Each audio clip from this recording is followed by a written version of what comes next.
இன்றைய முக்கிய செய்திகள்.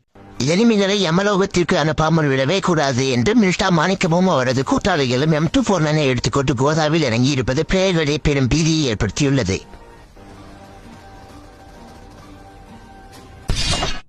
விக்கண்டியில் ஸ்னோ வீக்கரில் சென்று எனிமியை அடிக்க முயற்சித்த போது ஏற்பட்ட திடீர் வீழ்ச்சியால் பிளேயர் ஒருவர் அவுட் ஆஃப் ஜோனிற்கு வெளியே தூக்கி வீசப்பட்டது அப்பகுதியில் பெரும் பரபரப்பை ஏற்படுத்தியுள்ளது. பாலத்தை கடந்து செல்லும் எனிமிகளை எல்லாம் பரலோகத்திற்கு அனுப்புவதற்காக பாலத்தின் மீது கேம்படித்து காத்துக் கொண்டிருந்த பல்லு பழந்தாமன் எதிர்பாராத விதமாக கால் தவறி கீழே விழுந்து காலில் அடிபட்டு காலமானார்.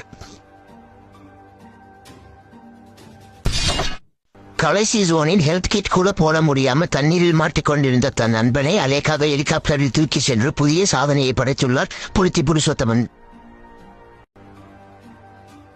இத்துடன் இன்றைய செய்திகள் முடிவடைந்தன. மீண்டும் செய்திகளை உடனுக்குடன் தெரிந்து கொள்ள தி MIT கேமரை ஃபாலோ செய்யுங்கள். நன்றி, வணக்கம்.